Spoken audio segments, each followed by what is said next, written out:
بسم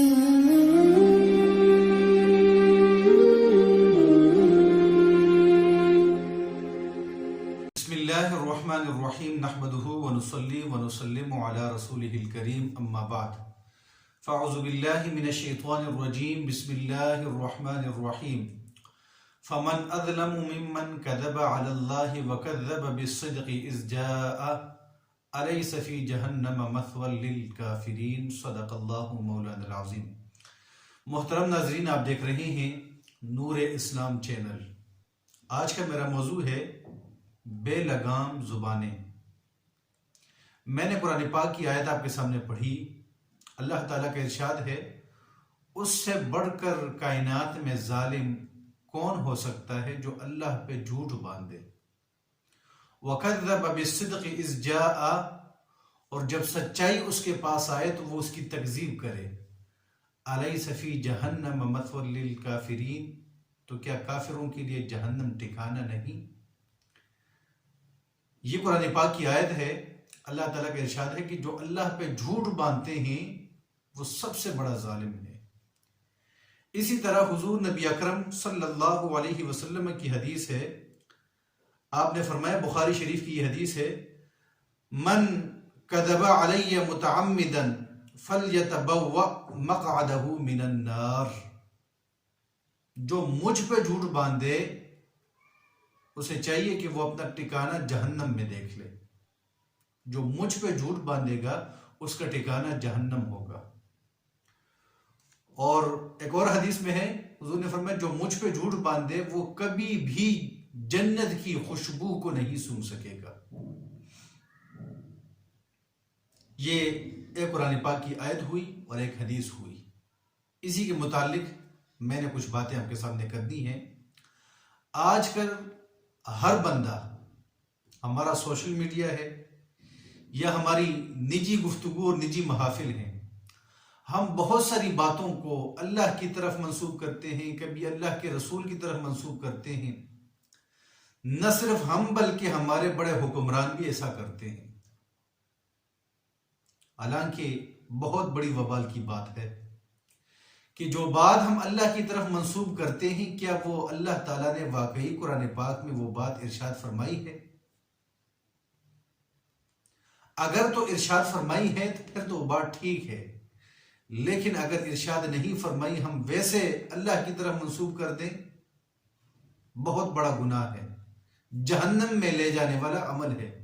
اللہ نے اپنی آیات کے متعلق ارشاد فرمایا، کتاب احکمت آیاتہ ثم فصلت من لدن حکیم خبیر۔ اللہ تعالیٰ نے اپنی آیات مستحکم نازل فرمائی ہیں، یہ تفصیل سے بیان کی گئی ہیں، علیم خبیر کی طرف سے یہ آیات ہیں، تو اللہ تعالیٰ نے مستحکم بیان کی ہیں، کیسے اس کی ترتیب ہے، کیسے الفاظ ہیں۔ یہ یاد رکھیے، یہاں پہ میں آپ کو ایک باریک سا فرق بتا دوں کہ جو ہم قرآن کی طرف منسوب کرتے ہیں اس سے مراد کیا ہوتا ہے۔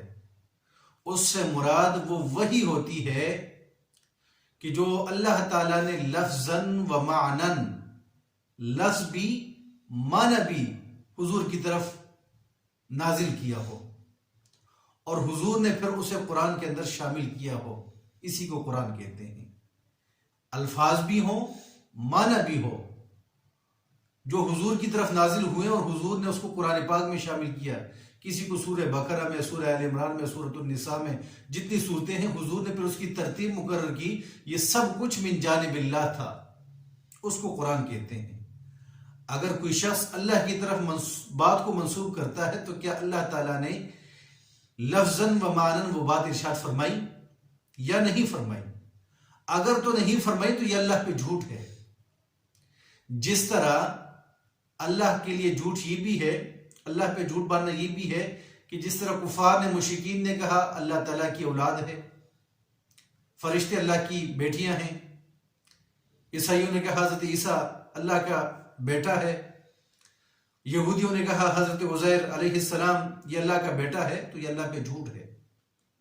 اللہ نے یہ بات ارشاد نہیں فرمائی تو یہ اللہ پہ جھوٹ ہے۔ اسی طرح اللہ پہ یہ بھی جھوٹ ہے کہ جو بات اللہ تعالیٰ نے ارشاد نہ فرمائی ہو، قرآن پاک میں وہ بات موجود نہ ہو اور کوئی بندہ کہے اللہ نے یہ فرمایا ہے۔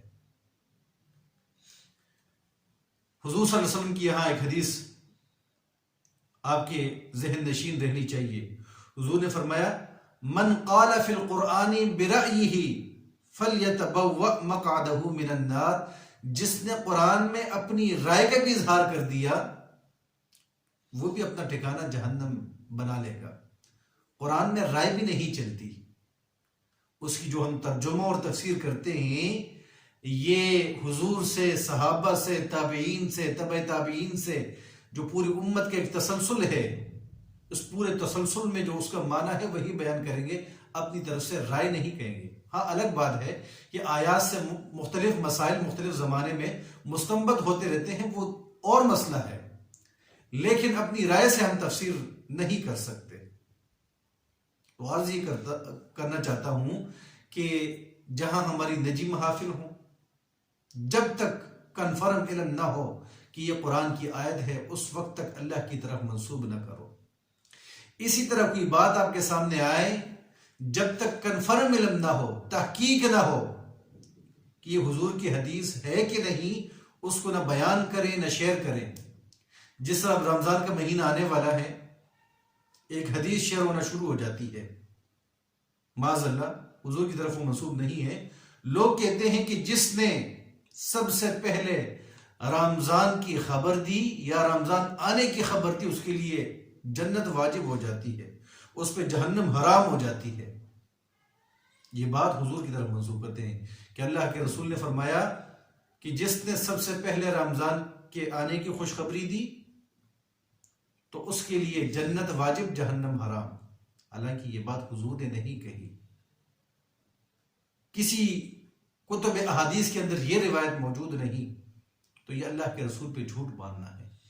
اسی طرح جب ماہ ربیع الاول شریف کا مہینہ آتا ہے تب بھی یہ حدیثیں شروع ہو جاتی ہیں کہ حضور نے فرمایا جو سب سے پہلے ربیع الاول آنے کی خبر دے اس کے لیے جنت واجب ہو جاتی ہے.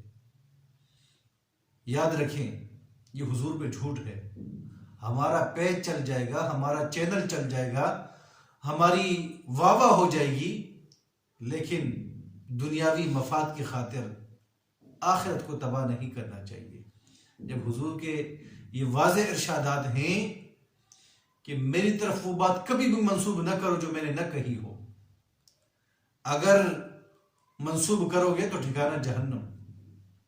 حضرت انس بن مالک رضی اللہ عنہ فرماتے ہیں اس لیے میں حضور کی بہت کم احادیث کو بیان کرتا ہوں، مجھے حضور کا یہ فرمان روکتا ہے. سیدنا صدیق اکبر کو دیکھیں، بہت کم احادیث کو وہ روایت کرنے والے ہیں. تو صحابہ ڈرتے تھے اس مقام سے کہیں ایسا نہ ہو ہم کوئی ایسا لفظ حضور کی طرف منسوب کر دیں جو حضور نے وہ بات ارشاد نہ فرمائی ہو تو حضور پہ جھوٹ ہو جائے گا. تو بیان کرنے کا مقصد یہ ہے کہ جو ہم لوگوں کو بتائیں، ہم سوشل میڈیا پہ اسے شیئر کریں، چاہے عام عوام ہو یا ہمارے حکمران. یہ حکمران بھی جب مذہبی ٹچ دیتے ہیں تو یہ بہت ساری باتیں قرآن کی طرف منسوب کر دیتے ہیں کہ جس طرح کچھ دنوں قبل کسی نے کہا کہ اللہ نے فرمایا کہ مسلمان کی پردہ پوشی کرو، اب قرآن پاک کی ایسی کوئی آیت نہیں ان الفاظ کی کہ جس کا ترجمہ یہ ہو. قرآن پاک کی کوئی الفاظ نہیں. تو جو تفسیر ہے قرآن پاک کی تفسیر، اس پہ قرآن کا اطلاق نہیں ہوتا. الفاظ اور اس کے معنی پر قرآن کا اطلاق ہوتا ہے. جو اللہ نے لفظ اور معنی نازل کیا ہے اس پہ قرآن کا اطلاق ہوتا ہے. اگر صرف معنی اللہ نے نازل کیا ہو، یہ وحی کی اقسام میں سے ایک دو قسمیں یہ بھی ہیں کہ وحی مطلوع اور وحی غیر مطلوع. وحی مطلوع وہ وحی ہوتی ہے جو اللہ نے الفاظ بھی معنی بھی دونوں حضور پہ نازل کیے ہوں اور حضور نے اس کو قرآن میں شامل کر لیا ہو. اگر اللہ صرف معنی نازل فرما دے، الفاظ نازل نہ فرمائے، الفاظ حضور اپنی طرف سے مقرر فرما لیں، اس کو حدیث غیر مطلوع کہتے ہیں. تو یہ فرق جاننا لازم ہے. تو کوشش ہم کریں گے انشاءاللہ اس پیغام کے ذریعے کہ ہم اپنی آخرت کو تباہ نہیں کریں گے. وہی بات جو بات ہم اللہ کی طرف منسوب کرتے ہیں پہلے تحقیق کریں گے کہ قرآن پاک کی آیت ہے کہ نہیں. جو حدیث ہم حضور کی طرف منسوب کرتے ہیں تحقیق کریں گے کس کتب احادیث میں سے یہ کس کتاب کے اندر یہ حدیث موجود ہے، لہٰذا ہماری آخرت بھی سنور جائے گی اور یوں جہالت جو ہے وہ اس کا اظہار نہیں ہوگا، جہالت عام نہیں ہوگی۔ تو اللہ تعالیٰ سے دعا کرتا ہوں کہ اللہ تعالیٰ مجھ سمیت ہم ساروں کو اس پیغام پہ عمل کرنے کی توفیق عطا فرمائے۔ وآخر دعوانا ان الحمد للہ رب العالمین۔ اگر یہ بیانات آپ کو پسند آتے ہیں اس چینل کو سبسکرائب کریں، دوستوں کے ساتھ شیئر کریں۔